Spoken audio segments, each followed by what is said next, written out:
O senador Aníbal Diniz falou de futebol. Eu não. Eu vou falar de jabuticaba, senador.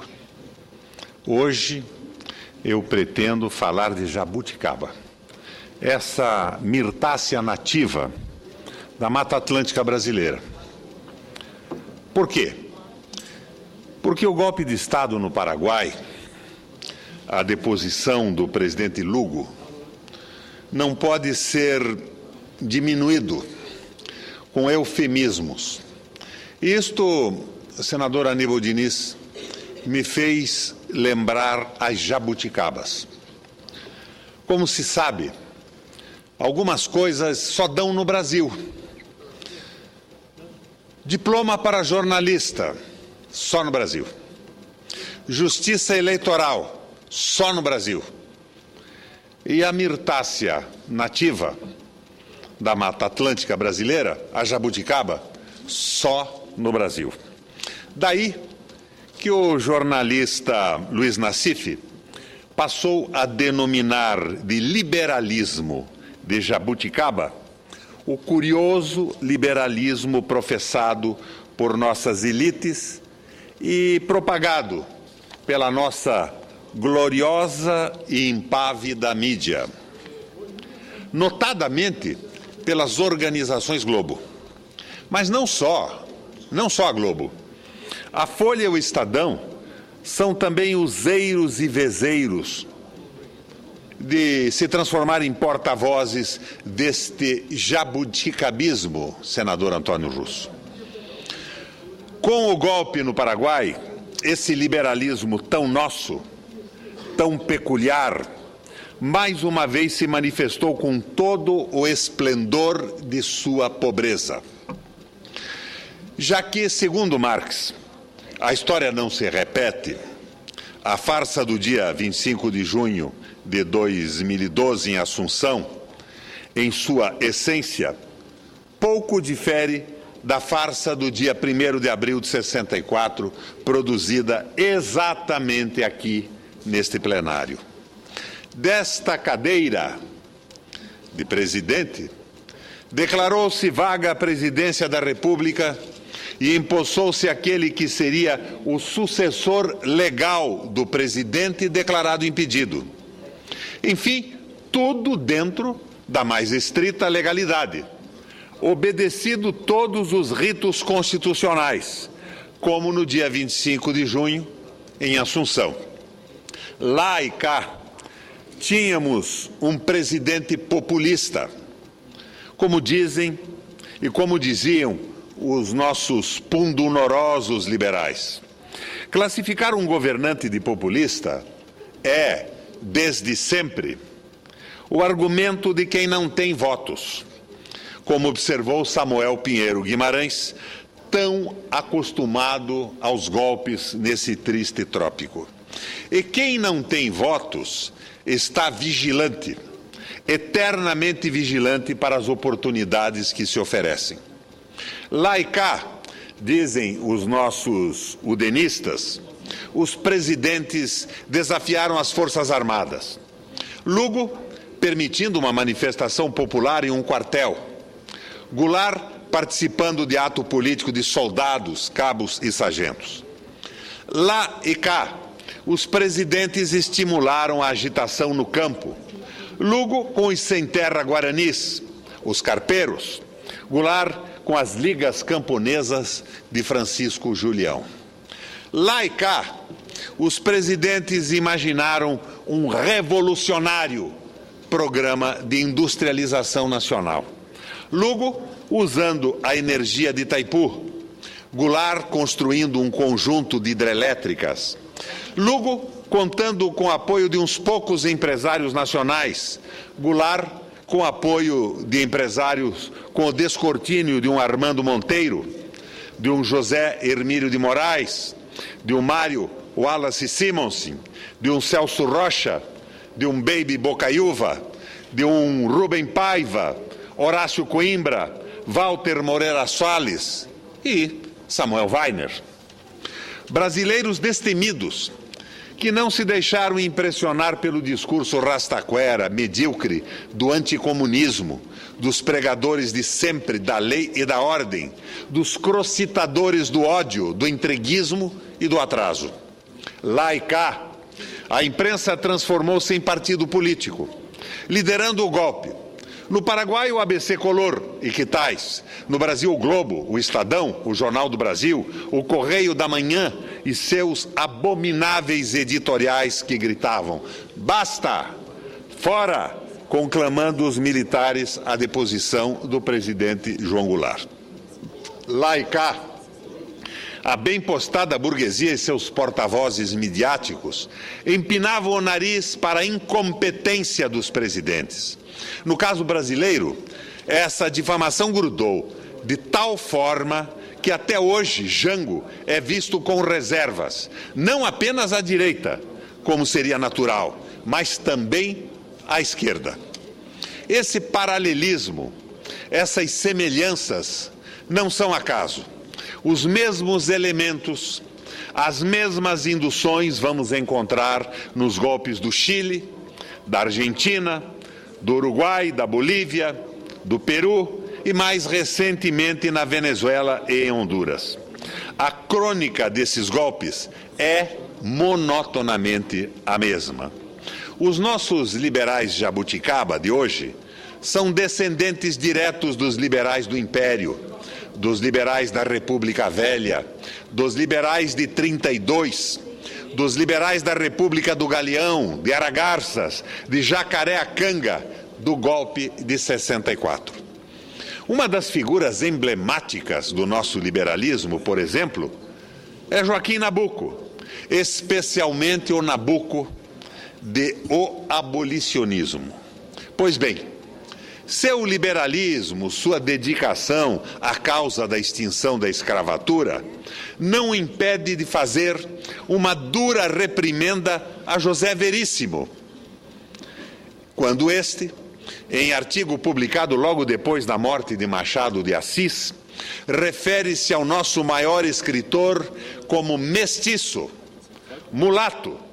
Nabuco enfurece-se, diz ele em carta a Veríssimo, aspas, eu não teria chamado o Machado mulato e penso que nada lhe doeria mais que esta síntese. Machado, para mim, era um branco e creio que por tal se tomava. Quando houvesse sangue estranho, isso em nada afetava a sua perfeita caracterização caucásica. Eu, pelo menos, dizia Nabuco, eu, pelo menos, só vi nele o grego. O nosso pobre amigo, tão sensível, preferiria o esquecimento à glória com a devassa sobre as suas origens. Fecha aspas. E olha que Veríssimo diz que Machado de Assis foi gênio, apesar de mulato. Mas nem isso Nabuco aceita. Ele exige a exclusão de qualquer referência às origens raciais do fundador da Academia Brasileira de Letras. Ainda há quem se escandalize quando a Caixa Econômica Federal põe no ar uma propaganda com Machado de Assis retinindo de branco. Nada é gratuito, nada é o acaso. Estamos fortemente atados à nossa formação, à nossa história, às jabuticabas dos nossos quintais. O que são as nossas instituições e as nossas comunicações, se não a mais acabada, a mais insensível e miserável, vexatória expressão do conservadorismo, do racismo, do preconceito? Não é à toa que fomos o último país a libertar os negros da escravidão. Não é à toa que a abolição da escravatura tenha se arrastado no Congresso Imperial por tanto tempo e que ela tenha vindo aos soluços, aos trancos e barrancos, a cada etapa fazendo supostas concessões, verdadeiras fraudes ao objetivo final. Nunca é demais lembrar que até mesmo alguns dos defensores do fim da escravatura, que se diziam doutrinariamente liberais, queriam que os proprietários de negros fossem indenizados a pretexto de que os contratos deveriam ser honrados, que os proprietários de negros não poderiam ser privados, assim, sem mais nem menos, de suas posses. Estão aí os avós de nossos liberais de hoje, que também desfraudam o princípio do pacta sunt servanda, ainda que os contratos sejam nocivos aos interesses nacionais. Ó Deus, ó Deus, à medida que a escravidão não foi combatida na imprensa, nos púlpitos, na academia, não tivemos no país uma cultura anti-escravagista, senador Paim. Não tivemos uma cultura anti-escravagista. Não se disseminou no país um sentimento de solidariedade aos negros, um sentimento de horror, de repulsa à barbárie escravocrata. Pelo contrário, havia uma convivência com aquela bestialidade, com aquela ignomínia, como se tratasse de uma coisa normal. Mais normal não era possível sobre a face da terra. A comissão da Igreja, neste Brasil, à época, 100% católico, foi fundamental. A omissão da Igreja, não a comissão, foi fundamental para que não houvesse entre nós esta cultura anti-escravagista que resultasse na sequência em cultura antirracista, uma cultura humanista que inculcasse em nossas elites sentimentos civilizados. Débeis que fossem esses sentimentos, já seria alguma coisa. Sobre o papel da Igreja na luta contra a escravatura dos negros, diz Joaquim Nabuco em O Abolicionismo. Em outros países, a propaganda da emancipação foi um movimento religioso, pregado no púlpito, sustentado com fervor pelas diferentes igrejas e comunhões religiosas. Entre nós, o movimento abolicionista nada deve, infelizmente, à Igreja do Estado. Pelo contrário, a posse de homens e mulheres pelos conventos e por todo o clero secular desmoralizou inteiramente o sentimento religioso dos senhores de escravos. No sacerdote, esses não viam senão um homem que os podia comprar, e aqueles, a última pessoa que se lembraria de acusá-los. A deserção pelo nosso clero do posto que o Evangelho lhe marcou foi a mais vergonhosa possível. Ninguém ouviu tomar a parte dos escravos, fazer uso da religião para suavizar-lhes o cativeiro e para dizer a verdade moral aos senhores. Nenhum padre tentou, nunca, impedir um leilão de escravos, nem condenou o regime religioso das senzalas. Conclui Nabuco: a Igreja Católica, apesar de seu imenso poderio em um país ainda em grande parte fanatizado por ela, nunca elevou no Brasil a voz em favor da emancipação dos escravos.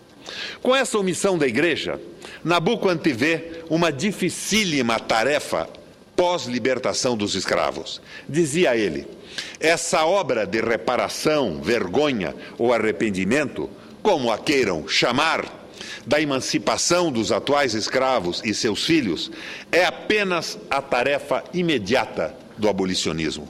Além dessa, há outra maior, a do futuro, a de apagar todos os efeitos de um regime que, há 3 séculos, é uma escola de desmoralização e inércia, de servilismo e irresponsabilidade para e em favor da casta dos senhores. E completa Nabuco: não sou eu que estou dizendo, estou citando Joaquim Nabuco, que, de sua vez e a sua feita, também era muito pouco liberal na crítica que faz ao Veríssimo quando chama o nosso grande escritor de mulato. E completa Nabuco: depois que os últimos escravos houverem sido arrancados ao poder sinistro que representa para a raça negra a maldição da cor, será ainda preciso desbastar, por meio de uma educação viril e séria, a lenta estratificação de 300 anos de cativeiro, isto é, de despotismo, superstição e ignorância. Desgraçadamente, isto não aconteceu. E o próprio Nabuco, como vimos, resvala no preconceito. É traído pela sua formação de elite liberal brasileira. Quer dizer, quando os nossos liberais abraçam uma causa humanitária, civilizatória, fazem a questão de distanciar-se da cozinha. Se acaso na juventude estudantes tenham agitado a academia depois de formados, os doutorzinhos incorporam rapidamente os senhorzinhos. E a mídia? Como se comportavam os nossos peculiaríssimos liberais, que eram donos do meio de comunicação historicamente? Maltratando a verdade, como é do seu feitio. Não há, por exemplo, diferença substancial entre o tratamento que a Rede Globo deu ao comício pelas diretas em São Paulo, em 1984, que ela transformou num happening, em comemoração ao aniversário da cidade, e o tratamento que a nossa imprensa deu à rebelião de Canudos, transformada por ela em um movimento monarquista. Da mesma forma que a Guerra do Contestado, nas fronteiras do Paraná e Santa Catarina, também foi desclassificada como uma rebelião de fanáticos antirrepublicanos. Como sempre, o propósito era esconder o povo, descaracterizar o movimento, desvesti-lo de seu significado, desmoralizá-lo. Eis aí exemplos de coberturas isentas. Eis aí o que os liberais mediáticos de antanho e de agora consideram liberdade de expressão. Da mesma forma, a Revolução Federalista de 1894 foi apequenada pelos nossos liberais como reação monarquista. Às vezes, tenho a tentação de ver no movimento liderado por Silveira Martins como o último cavalo liberal que passou encilhado pela história brasileira e que não foi, todavia, montado. Voltando ao tema da escravatura. Tirante os jornais que se dedicavam à propaganda contra a escravidão, cuja razão de ser era essa, os demais veículos defendiam o ponto de vista dos escravocratas e também queriam ver os donos de negros indenizados pela perda da propriedade. Quando os movimentos liberais radicalizaram-se, como os casos da Revolução Pernambucana, 1817, Confederação do Equador, 1824, Balaiada, 1838-41, Sabinada, 1837-1838, Cabanagem, 1835-1840, Farroupilha, senadora Ana Amélia, 1835, 1845, os nossos liberais de fancaria horrorizam-se porque todos esses movimentos tinham em comum participação popular. A luta contra a escravatura, a criação de uma república aos moldes da nascida Revolução Francesa. Enfim, modernização das instituições e das relações econômicas e sociais. No entanto, esta vertente liberal, que tem em Frei Caneca sua grande expressão, e aí uma participação de meus ancestrais na única revolução separatista real que houve no Brasil, é sufocada e fechamos o século XIX melancolicamente. Quando nas primeiras décadas do século XX, a coluna Prestes e o movimento tenentista expõem as mazelas nacionais e galvaniza a opinião pública por mudanças, o sapientismo liberal, a moda brasileira, o mineiro Antônio Carlos de Andrada, com o mesmo senso de classe do personagem de Lampedusa Concita. Façamos a revolução antes que as façam. Mudemos alguma coisa para que tudo fique como está. Il Gatto Pardo. Com a ascensão de Vargas, a primeira ruptura do pacto de classes desde 1500, os nossos liberais jabuticaba iniciam uma longa, teimosa e implacável conspiração que vai culminar com o golpe militar de 64.